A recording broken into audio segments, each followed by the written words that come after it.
अस्सलाम वालेकुम नाजरीन, एक नई सुबह का आगाज़ यानी 9 सितंबर का दिन और सुबह सुबह प्रोग्राम सलाम जे के लेकर हम आपकी खिदमत में हाजिर है और मैं हूं आपका मेज़बान साहिल अमीन। अगले 1.5 घंटे तक हम कौमी और बैनुल अक़वामी खबरों पर नज़र डालेंगे और छोटी बड़ी खबरों को आप तक पहुंचाएंगे। जम्मू कश्मीर के अंदर इंतज़ामी कामकाज के हवाले से भी बात होगी और कुछ हुक्मनामे सामने आए उन पर भी बात होगी, लेकिन उसके साथ साथ पंचायती इंतखाबात जम्मू कश्मीर के अंदर उस हवाले से कुछ नई बातें निकल कर सामने आ रही है, वो भी हम आप तक पहुंचाएंगे। और अगर हम बात करेंगे G20 इजलास की और भारत इस बार इसकी मेज़बानी या सरबराही कर रहा है और जैसा कि आप जानते हैं कि पिछले एक हफ्ते से लगातार दिल्ली को सजाया जा रहा था, क्योंकि मुख्तलिफ ममालिक से मेहमान यहाँ पर आने वाले थे। तमाम मेहमान जो है वो पहुँच गए हैं और आज से बाज़ाब्ता तौर पर 2 दिन का इजलास जो है वो दिल्ली के अंदर शुरू हो चुका है। और दिल्ली को जहाँ एक तरफ से सजाया गया, वहीं पर मुख्तलिफ जगहों पर कदगन नाके और फोर्सेस की इजाफी तैनाती से मामूल की ज़िंदगी दरहम बरहम भी हो चुकी है। प्रोग्राम में इन सभी मामलात पर बात करेंगे, लेकिन सबसे पहले प्रोग्राम में डालते हैं एक नज़र आलमी तारीख पर। खुशामदीद, गुड मॉर्निंग, बहुत बहुत शुक्रिया आप सभी का। प्रोग्राम सलाम जेके का आगाज़ हो चुका है और आप सब हमारे साथ रहते हैं। 10 बजे तक हमें बर्दाश्त करते हैं। खबरें, तज्जिया, तबसरा इस प्रोग्राम के ज़रिए आप तक पहुँचता है। उस पर आपका फीडबैक जो आता है, आपकी आरा हम तक पहुँचती है, उसके लिए भी इजहार तशक्कुर। 8:37 हुआ चाहते हैं हमारे स्टूडियो की घड़ियों में। प्रोग्राम का आगाज़ हिस्ट्री ऑफ द डे के साथ करेंगे। चंद अहम वाक़यात हैं आज की तारीख में जो सर फहरिस्त है, वो आपके सामने फॉर्मेट के मुताबिक रखना ज़रूरी। 1881 में 9 सितंबर के दिन आज ही मिस्र या इजिप्ट कह लीजिए, कर्नल अरबुल वाहिद की क़यादत में तख्ता पलटा गया और ये पहली इस तरह की कोशिश थी जहां पर सिविल गवर्नमेंट को हुकूमत से हटाने या फिर उसे वापस लाने की कोशिश के दरमियान एक अहम शख्सियत को हटा दिया गया। 2012 में इराक में बम हमलों में 100 से ज्यादा लोगों की मौत हुई, 35 दीगर जख्मी हुए और ये उस वक्त हुआ जब ये कहा गया कि आईएसआईएस मुकम्मल तौर पर इराक से खत्म हो चुकी है। लेकिन इस दौरान ये हमले करने के बाद आईएसआईएस ने दोबारा हमलों की जिम्मेदारी कबूल की। 9 सितंबर 1991 के आज ही के दिन तजाकिस्तान ने सोवियत यूनियन से आज़ादी हासिल की और ये यूएसएसआर भी कहलाता है। आपको याद होगा कि Ukraine, Chechnya, Bosnia, Tajikistan, Uzbekistan समेत जो छोटे छोटे ममालिक रूस के आसपास है, ये तमाम वो मुल्क हैं जो यूएसएसआर का हिस्सा थे और बाद में इनको सोवियत यूनियन ने अलग करने का फैसला लिया और सबको आज़ाद कर दिया गया। 1984 में अफ्रीकी मुल्क अल्जीरिया में ज़लज़ले से आज ही के दिन 1400 से ज़्यादा लोग मारे गए। 1984 तारीख 9 सितंबर की थी। ग्रेगोरियन कैलेंडर के मुताबिक 1948 में आज ही के दिन People's Democratic Republican of Korea का कयाम अमल में लाया, यानी किम जोंग उन की जो जमात है, जो इस वक्त तानाशाह हैं, उनके वालिद की तरफ से जो जमात कायम की गई थी, उसकी शुरुआत आज के दिन 1948 में हुई। उसके बाद आज तक वहां पर जमहूरी तर्ज अमल का कयाम अमल में नहीं लाया जा सका और तानाशाही का एक सिलसिला किम जोंग उन के वालिद से जो शुरू हुआ था वो आज 2023 में भी जारी है। 2008 में आसिफ अली जरदारी ने पाकिस्तान की 11वें सदर का हलफ उठाया। आज के दिन वो 65 वोटों के साथ इलेक्शन जीत कर आए और जिम्मेदारी बतौर सदर आज के दिन ली। 1945 का साल था, तारीख आज की थी जब ग्रीस पर आज ही के दिन हूपर ने कंप्यूटर का पहला बुक दरियाफ्त किया। पहली इस तरह की कोशिश थी जहां पर इस्लाहात लाने की तरफ ग्रीस बढ़ा। साइंसदानों का एक अहम रोल था। 9 सितंबर 1945 को ये कोशिश हुई और कामयाबी भी इसमें मिली। साल 1949 था। पाकिस्तान ने आज ही के दिन मसला कश्मीर पर एडमिरल चेटरनिम्स की सालसी कबूल की और ये वो वक्त था जब भारत और पाकिस्तान के दरमियान इतने तनाज़ात तो नहीं थे, लेकिन सबके सामने वो तस्वीर ज़रूर थी जो 1947 या 1946 के आसपास रही, जहां पर एक मुल्क 2 हिस्सों में तकसीम हो गया था। लेकिन उसके बाद मसला कश्मीर 1949 में उठाया गया। एडमिरल चेटरनिम्स की सालसी आज के दिन कबूल की गई, जिन्होंने पहले ही कहा था कि वो इस मसले को हल करना चाहते हैं। वो अलग बात है कि उनकी ये कोशिश मुस्बत रिजल्ट छोड़कर नहीं गई। तो हिस्ट्री ऑफ द डे में ये अहम वाक़यात थे, चंद बड़ी बातें थी। 8:40 हो गए हैं। प्रोग्राम में आगे बढ़ेंगे, खबरें आपके सामने रखेंगे और आज भी प्रोग्राम का आगाज करेंगे सबसे बड़ी और अहम खबर के साथ। इससे पहले कि हम जम्मू कश्मीर चलें, दीगर मामलात पर नजर दौड़ाएं या आपके सामने तफसीलात रखें, सबसे पहले G20 सरबराही इजलास, जिसकी शुरुआत 1 घंटे के बाद ऑफिशियली होने जा रही है और अपडेट यह है कि 9:30 बजे जो भारत मंडपम है दिल्ली के अंदर आईटीओ में बनी नई इमारत है, वो पूरी तरीके से तैयार है। दिल्ली को शुरुआत में हमने आपको बताया कि सजाया गया है, सिक्योरिटी के सख्त इंतजामात हैं और सड़कों पर इस वक्त दूर दूर तक बहुत कम लोग दिल्ली के अंदर या फिर सिक्योरिटी फोर्सेस सबसे ज्यादा नजर आ रही हैं, क्योंकि कुछ एक इलाकों में बंदिशें रखी गई हैं। ऋषि सुनक समेत वज़ीर आज़म के साथ कई अहम शख्सियात की मुलाकात भी हुई है और दिल्ली के अंदर ये जो मीटिंग्स हुई हैं, सबसे खास बात यह है कि आज जब 9:30 बजे के आसपास ये इजलास शुरू होगा तो आपको ये भी बताते चलें कि दिल्ली के अंदर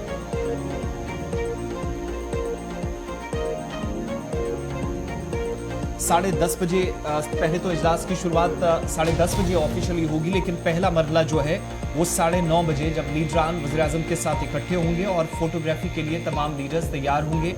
वज़ीर आज़म के साथ 20 से 21 ममालिक के जो सरबराहान हैं वो रहेंगे। इसके अलावा मीटिंग का पहला मरला 10:30 बजे शुरू होगा। तमाम लीडरान की जानिब से अपनी अपनी बात रखी जाएगी। सिक्योरिटी दिल्ली के अंदर हाई अलर्ट पर है, मुख्तलिफ मकामात पर निगरानी काफ़ी ज़्यादा है और ड्रोन का सहारा भी इस दौरान लिया जा रहा है। जो आज का तय शेड्यूल है, चूंकि आज पहला दिन है, कल दूसरा दिन है, 10 तारीख को ये इजलास खत्म होगा। कई लीडरान पहुंच चुके हैं, कौन कौन दिल्ली में आया है ये आपको बताएंगे, लेकिन उससे पहले ये भी बताएं कि 10:30 बजे लीडर्स जो हैं या डेलीगेशंस जो हैं वो भारत मंडपम में पहुंचेंगे। वेलकम फोटो होगा वज़ीर आज़म के साथ लाइव फोयर पर। उसके बाद लीडर्स जो है वो लॉन्च में इकट्ठे होंगे। ये लेवल 2 माना जाता है, यानी दूसरा मरहला इस G20 इजलास का। और 10:30 बजे ये दूसरा मरहला शुरू होगा। पहला सेशन जिसमें डिस्कशन होगा वन अर्थ समिट हॉल के अंदर। दूसरा मरहला आगे जब मीटिंग्स का बढ़ेगा तो 3:30 बजे के दरमियान, 1:30 से 3:30 बजे के दरमियान बहुत सारी ऐसी दोतरफा मुलाकातें हैं जहां पर कई सरकर्दा शख्सियात दोतरफा ताल्लुकात पर बात करेंगी। 3:30 बजे से लेकर 4:45 तक एक और सेशन होगा जिसमें वन फैमिली समिट वेन्यू के अंदर जिस पर तफसीली गुफ्तगू होगी और उसके बाद लीडर्स जो हैं वो होटल में वापस चले जाएंगे। 7 से 8 बजे के दरमियान एक और मरहला होगा जिसमें लीडर्स या डेलीगेशंस जो हैं इन मुख्तलिफ ममालिक के वो डिनर के लिए जाएंगे। वेलकम फोटो भी होगा और इशाइया जो है वो सदर हिंद द्रौपदी मुर्मू की तरफ से रखा गया है।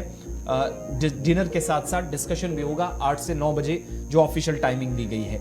9 बजे से लेकर 9:45 पर भारत मंडपम में फिर से दोबारा ये तमाम लीडरान पहुंचेंगे, इकट्ठे होंगे और उसके बाद जो पहले दिन के मामलात हैं उन पर ब्रीफली अपनी अपनी बात और एक दूसरे के साथ मुश्तरका तौर पर जो कोशिशें हुई हैं उनके नताइज क्या आ सकते हैं, इस पर तफसीली गुफ्तगू होगी। मुख्तलिफ मालिक के अंदर क्लाइमेट पर बात होगी, सिक्योरिटी से मुतल्लिक बात होगी, प्रोजेक्ट्स पर बात होगी। मुख्तलिफ ममालिक जिन पर कर्जा काफ़ी ज़्यादा है, वबाई मर्ज से इक्तसादी बदहाली का वो शिकार हुए, उन पर बात होगी और वज़ीर आज़म के साथ इस दौरान मुलाकातें भी होंगी, क्योंकि ये जो सेशन है वो इम्पोर्टेंट इसलिए भी है, वज़ीर आज़म की सदारत में ये इजलास जो होना है। चीनी सदर शी जिनपिंग वो पहले से ना आने का फैसला कर चुके थे, जबकि वर्चुअली मोड के जरिए आज की मीटिंग में पहले दिन भी रूसी सदर व्लादिमीर पुतिन, जिनको डर सता रहा है कि शायद उन्हें गिरफ्तार किया जा सकता है क्योंकि उनके खिलाफ यूक्रेन के खिलाफ जंग छेड़ने का इल्ज़ाम है और इंटरनेशनल कोर्ट ऑफ जस्टिस से एक वारंट भी जारी हुआ है, तो वो गिरफ्तार हो सकते हैं। इन खबरों के बीच उन्होंने भारत न आने का फैसला किया। अब जो लीडर्स आए हैं जल्दी से वो भी बताते चले। नाइजीरिया के बोला अहमद टिनुबू जो कि सदर हैं वहाँ के, वो पहुँच चुके हैं नई दिल्ली के अंदर। मरकजी वज़रा की जानिब से इन तमाम लोगों का इस्तकबाल किया जा रहा है। Director general of world trade organisation WTO Ngozi Okonjo-Iweala भी पहुंच चुके हैं नई दिल्ली के अंदर और इटली के प्राइम मिनिस्टर जॉर्जिया मेलोनी पहुंच चुकी हैं। इसी तरीके से यूरोपियन कमीशन के सदर उर्सुला वॉन पहुंच चुके हैं। मैथियस कॉर्नन सेक्रेटरी जनरल OECD पहुंच चुके हैं। मिनिस्टर ऑफ इकोनॉमी रकेल बोरोस्टॉप पहुंच चुके हैं। मैक्सिको का जो डेलीगेशन है उसकी नुमाइंदगी भी ये कर रहे हैं। प्रवीण कुमार जगन्नाथ प्राइम मिनिस्टर हैं मॉरिशस के, वो पहुंच चुके हैं। यूरोपियन काउंसिल के सदर चार्ल्स माइकल हैं, वो दिल्ली पहुंच चुके हैं। इसके अलावा अमेरिकी सदर जो बाइडन पहुंचे हैं। फ्रांस के सदर एमेनुअल मैक्रोन हैं। ऑस्ट्रेलिया वज़ीर आज़म एंथनी एल्बनीज हैं। जर्मन चांसलर ओलाफ स्कॉल्स जो आज सुबह भारतीय वक्त के मुताबिक 7:30 बजे के आसपास नई दिल्ली पहुंचे। ऋषि सुनक जो कि बरतानिया के वज़ीर आज़म है वो पहुंच चुके हैं। जापान के वज़ीर आज़म फोमियो कशीदा नई दिल्ली पहुंच चुके हैं। ब्राजील के सदर लुइस इनकाउ लॉस डा सिल्वा पहुंच चुके हैं। बांग्लादेश की वज़ीर आज़म शेख हसीना, जिनको बतौर मेहमान जनूबी एशिया से मदऊ किया गया है, वो इस तकरीब का हिस्सा होंगी, साइड लाइन्स पर वो रहेंगी। इसके अलावा मुत्तहिदा अरब अमारात के सदर हैं एच शेख मोहम्मद बिन जायद अल नहान, वो इन 20 लीडरों में शामिल हैं। तुर्की के सदर रजब तैयब एर्दोगान अपनी अहलिया के हमरा पहुंच चुके हैं। इसके अलावा सऊदी अरब के सरबराह भी पहुंच जाएंगे। आज उनका भी नई दिल्ली पहुंचने का तकरीबन 7:30 बजे से लेकर 7:45 के दरमियान पहले कुछ लीडर्स पहुंचे और खबर है कि 9:30 बजे तक कुछ और लीडर्स पहुंचेंगे। ये तमाम वो लीडर्स हैं जो चीन और रूस के जब सुदूर यहाँ पर नहीं पहुंचे हैं, तो उनके अलावा ये तमाम लोग जो यहाँ पर पहुंचे हैं। इसके अलावा G20 में आप देखेंगे तो जिन ममालिक ने अभी तक मुख्तलिफ लीग्स के जरिए मामलात को डिस्कस किया है, नई दिल्ली के अंदर भी ऐसे मामलात हैं और अर्जेंटीना, ऑस्ट्रेलिया, ब्राज़ील, कनाडा, चीन, France, Germany, Bharat, Indonesia, Italy, Japan, Korea के अलावा मैक्सिको, रूस, सऊदी अरबिया, साउथ अफ्रीका, तुर्की, बरतानिया, अमेरिका और यूरोपियन यूनियन के चंद ममालिक जो इस इजलास का हिस्सा होंगे, चीन को छोड़कर। यानी चीन ने जो फिजिकल अपीयरेंस नहीं दिखाई है, लेकिन ली बियांग को जरूर भेजा है जो वहाँ के प्राइम मिनिस्टर की हैसियत रखते हैं चीन के अंदर, लेकिन नाराजगियां भी कुछ बड़ी हैं। एक तो एक तरफ की बात है, दिन भर के अंदर अगर आप दिल्ली के अंदर दाखिल होना चाहते हैं तो मुश्किलात आएंगी।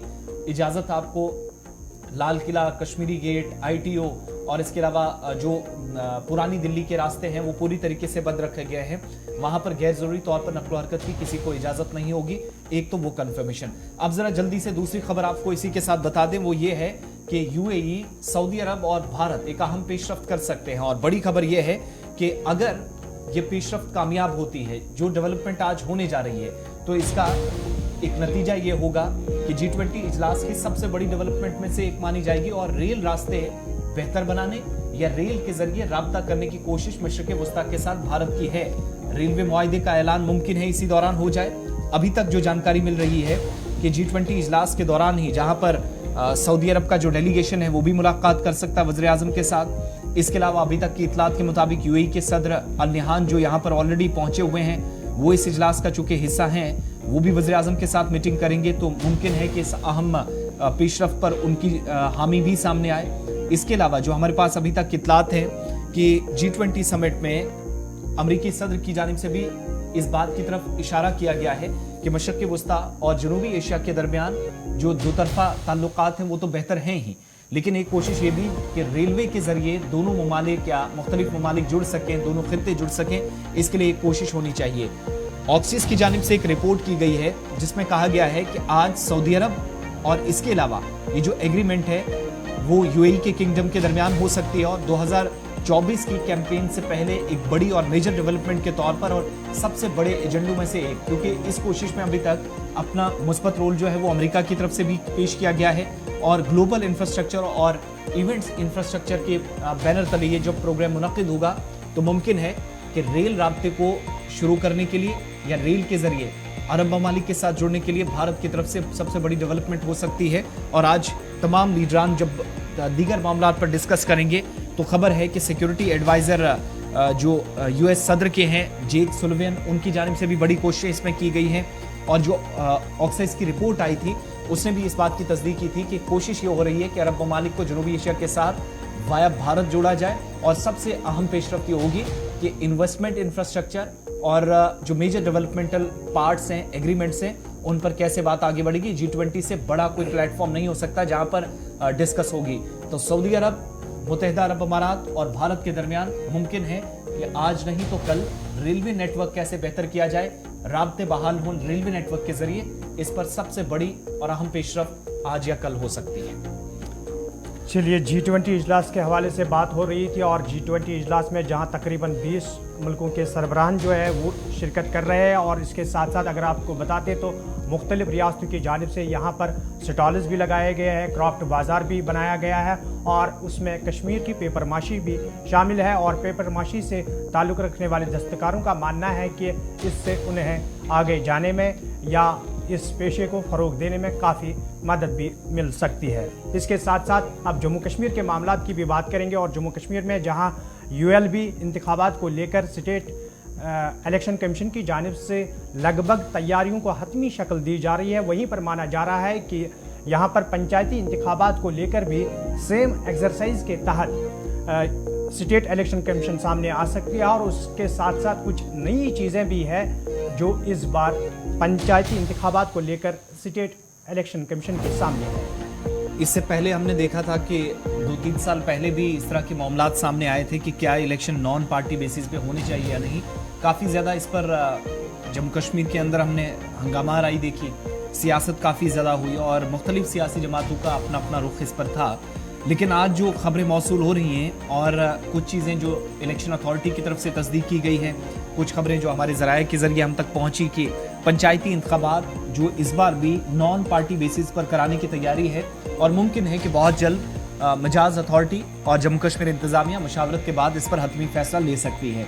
लेकिन सबसे ख़ास बात यह भी है कि बैलेट बॉक्स इस्तेमाल करने की तैयारी इस बार इन इंतखाबात में है और EVMs पर जिस तरीके से कहा जा रहा था कि पूरे मुल्क के अंदर अगर बाकी इलेक्शंस में इलेक्ट्रॉनिक वोटिंग मशीन्स इस्तेमाल हो सकती हैं तो फिर जम्मू कश्मीर में इस अमल को यकीनी क्यों नहीं बनाया जा सकता। तो अभी तक इंतजामिया की जानिब से हो सकता है कि बहुत जल्द जब ये फैसला लिया जाए कि क्या गैर जमाती बुनियादों पर या नॉन पार्टी बेसिस पर इंतखाबात कराए जाए तो बहुत जल्द इंतखाबात बैलेट बॉक्स इस्तेमाल करके कराए जाए, इस पर भी तवज्जो खुसूसी तौर पर जम्मू कश्मीर इंतजामिया मरकूज कर सकती है।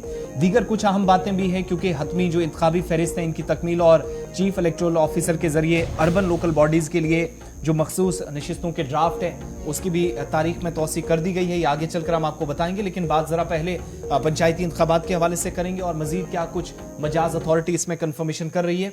श्रीनगर चलेंगे, कश्मीर ब्यूरो चीफ हिलाल हंजूरी हमारे साथ हैं। हिलाल, जरा मजीद तफसील से बताइएगा क्या क्या बातें पिछले 24 घंटों में हुई हैं CEO साहब की तरफ से और क्या हिकमत अमली शायद वही पहले वाली कि नॉन पार्टी बेसिस पे इलेक्शंस होंगे और EVM का इस्तेमाल ना करके इंतखाबी अमल वही पुराना 3 या 4 साल पुराना जो सिलसिला है उसी के मुताबिक यूटी इंतजामिया काम इस बार भी करना चाह रही है, सेम तर्ज अमल होगा?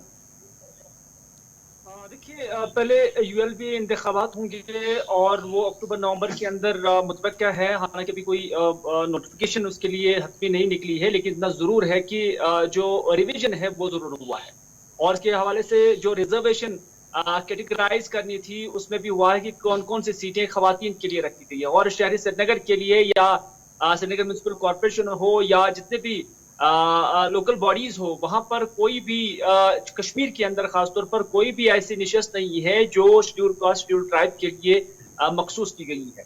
इसी तरह से ये अमल अगरचे ULP पोल्स के लिए जिसको जो चीफ इलेक्शन कमिश्नर देख रहे हैं उसके लिए अगर उन्होंने तैयारियों को हतमी शक्ल दी है, वहीं पर अब पंचायत बॉडी जो है उसकी तैयारियों में सरकार जुटी हुई है और ये दायरा इख्तियार जो है वो स्टेट इलेक्शन कमीशन के पास होता है और state election commission BR Sharma का कहना है कि वो बहुत जल्द इस हवाले से एक प्रोसेस शुरू करेंगे जिसमें ये कैटेगराइजेशन हो जाएगी और वोटर फहरिस्तों की जो हतमी शक्ल उन्हें देनी है वो हो जाएगी जी। कि कुछ के अंदर मैंने ये इसके साथ यानी 2-4 डिकेड के बाद यहाँ पर पंचायत इंतखाबात, इसकी हकीकत ये है कि उमर अब्दुल्ला और कांग्रेस की जब जम्मू कश्मीर के अंदर सरकार थी और अगर मेरी याददाश्त सही है तो मुझे लगता है कि साल 2012-13 का जम्मू कश्मीर के अंदर पंचायती इंतखाबात हुई हैं, पंचायत बॉडीज हुई हैं और अबव 65% जो पोल परसेंटेज है वो उन पंचायत इंतखाबात के अंदर दर्ज की गई थी और ठीक 1 दिहाई के बाद तकरीबन ये इंतखाबात जम्मू कश्मीर के अंदर फिर हुए हैं साल 2018-19 के बाद। लेकिन अब फिर से ये इंतखाबात जम्मू कश्मीर के अंदर हो रहे हैं और तकरीबन माह दिसंबर के अंदर ये इंतखाबात जम्मू कश्मीर के पंचायती हल्कों के अंदर जो है देखे जा सकते हैं। एक चीज और भी, क्या जब हमने पिछली बार ये देखा कि नॉन पार्टी बेसिस पे इलेक्शन कराने की कोशिश हुई, बल्कि जब शुरुआती दौर में खबरें सामने आई थी तो मुख्तलिफ सियासी जमातों का इस पर रद्द-ए-अमल आया था और मुखालफत भी इस फैसले की गई थी।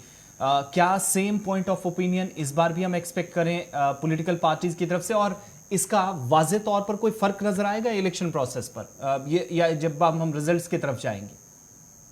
आप फिर से सवाल दोहराएं, मुझे आवाज बहुत कम आ रही है। जब ये इस प्रोसेस पर अगर इंतजामिया काम करती है नॉन पार्टी बेसिस पर, पहले भी इस तरह की जब कोशिश हुई तो सियासी जमातों की तरफ से इसकी मुखालफत भी की गई। इस बार क्या कोई वाज़े फर्क फ्रॉम वोटिंग टू इलेक्शन की जब वो गिनती हो जाएगी तब तक आपको नजर आएगा, या फिर सियासी जमातों का भी कोई रुख इस पर बदलता हुआ नजर आएगा, या फिर उसी पैटर्न पर वो काम करेंगी, वैसे ही तैयारियां होंगी जैसे 4 या 5 साल पहले हुआ था? क्योंकि सेम फैसला वहां पर भी था लेकिन मुखालफत तो बहुत हुई थी यूनियन टेरिटरी के अंदर इस फैसले की। हमने इससे पहले भी जो पंचायत इंतखाबात देखिए वो नॉन पार्टी बेसिस पे हुए हैं, लेकिन इस बार भी ऐसा ही लग रहा है कि इस बार भी नॉन पार्टी बेसिस पे होंगे। हालांकि अभी इस हवाले से कोई ऐलान नहीं हुआ है, लेकिन जो जमीनी सूरत हाल लग रही है और ऐसा लग रहा है कि जिस निस्बत से एडमिनिस्ट्रेशन काम कर रही है वो नॉन पार्टी बेसिस पर ही होंगे। और अब देखने वाली बात होगी, क्योंकि इसमें भी कोई बेचैनी किसी पार्टी को नहीं होनी चाहिए अगर नॉन पार्टी बेसिस पर भी होते हैं। लेकिन अगर ये पार्टी की बेसिस पे भी होते हैं तो शायद पॉलिटिकल पार्टीज उसका वेलकम करती है। और जमहूरियत में ये चीज है कि जहां आपके जो पार्टीज है, पॉलिटिकल पार्टीज जिस मामले में वो खुश हैं और अवाम भी अगर उसमें इंटरेस्ट है, तो अगर उस निस्बत से कदम उठाया जाता तो शायद बेहतर हो जाता। लेकिन जो जमीनी हकायक अभी दिख रहे हैं, जो सूरत हाल दिख रही है, वो यही है कि नॉन पार्टी बेसिस पे होंगे और इसमें किसी भी पार्टी को जो है किसी दाव पे नहीं लगाया जाएगा। किसी पार्टी की जो क्रेडिबिलिटी है उसको दाव पे नहीं लगाया जाएगा। इस वजह से नॉन पार्टी बेसिस पे ही ये इंतखाबात हो सकते हैं। बहुत बहुत शुक्रिया तफसीलात फराहम करने के लिए। इंतखाबात के हवाले से बात हो रही है तो ज़रा आपको पोल वाली खबर पर भी ले चलते हैं। इससे पहले हम ब्रेक पे जाएं, एक अपडेट आपको दे दें, क्योंकि इंतखाबात की जब बात हो रही है तो अहम खबर ये भी है कि यूनियन टेरिटरी के अंदर एक डेट भी बढ़ा दी गई है, तोसी कर दी गई है, और वो डेट बढ़ा दी गई है जो इंतज़ामिया की जानिब से फीडबैक लिया जाना है। और ये फीडबैक उन लोगों के हवाले से चूँकि अर्बन लोकल बॉडीज़ के इंतखाबात भी, अहम खबर आपको बताते चलें, यूनियन टेरिटरी के अंदर अर्बन लोकल बॉडीज़ के इंतखाबात जब होंगे उससे पहले सीईओ की तरफ से इस बात की तस्दीक की गई है कि अब 14 सितंबर तक, यानी इस महीने की 14 तारीख तक आप अपनी तजावीज़ दे सकते हैं, फीडबैक दे सकते हैं। तारीख में तोसी कर दी गई है, यानी अगर किसी को एतराज़ है अर्बन लोकल बॉडीज़ का जो प्रोसेस है, इससे पहले हमने देखा था कि यूनियन टेरिटरी के अंदर ये पहला ऐसा मौका था कि जब जम्मू कश्मीर इंतज़ामिया ने वक्त से पहले एक फहरिस्त भी सामने लाई और इंतखाबी फहरिस्तें भी जब सामने आ रही हैं तो उस वक्त कहा गया कि आप फौरी तौर पर इस तरह का कदम उठाएं और लोगों से कहा गया था कि वो फीडबैक बताएं, वो अपने तासुरात जो हैं, किसी के खदशात हैं, सवालात हैं, तो उस मुतालिक कहा गया है कि आप 14 सितंबर तक अगर कोई स्टेक होल्डर्स हैं या फिर आम शहरी हैं अपनी बात वो रखना चाहते हैं, या रिजर्वेशन का स्पेशली जो मामला है जिसमें खवातीन को जम्मू सूबे के अंदर रिजर्वेशन ज्यादा दी गई है, कश्मीर में उड़ी को छोड़कर जहां एसटी के लिए रिजर्व सीट नजर आए, उसके अलावा कोई खास तब्दीली नजर नहीं आई है। इस बीच सब आपको ये भी बताएं कि रिजर्वेशन के मामले पर जिस पर पॉलिटिकल पार्टीज काफी खुश भी नजर आई हैं, मिला जुला रद्द-ए-अमल एक तरह से आप कह सकते हैं, लेकिन आम शहरियों का रद्द-ए-अमल क्या होगा, क्या तासुरात होंगे, वो तारीख खत्म होने जा रही थी आज, उसको बढ़ाकर 14 तारीख कर दी गई है। आप सजेशंस दे सकते हैं, सवालात दे सकते हैं। मजाज अथॉरिटी के सामने सीईओ की तरफ से तस्दीक की गई है कि 14 तारीख तक आपके एतराज़ात, आपके फीडबैक को सुना जाए। बिल्कुल, जिस तरीके से सीईओ की जानिब से ये नोटिफिकेशन जारी की गई थी, उसके बाद अगर देखा जाए तो जम्मू के अंदर बीजेपी के खेमे में काफ़ी हलचल देखने को मिली, क्योंकि जिन सीटों को रिज़र्व किया गया था, चाहे वुमेन्स के लिए या एसटी या एससी के लिए, उसमें माना जा रहा है कि बीजेपी के कुछ बड़े चेहरे जो है उनकी सीटें भी रिज़र्व की गई है, जिसके बाद बीजेपी के खेमे के अंदर कहीं ना कहीं हलचल भी देखने को मिल रही है। और भी मौज़ूआत हैं जिन पे हम बात करेंगे, लेकिन यहाँ पर रुकते हैं एक छोटे से तिजारती वक्फे के लिए।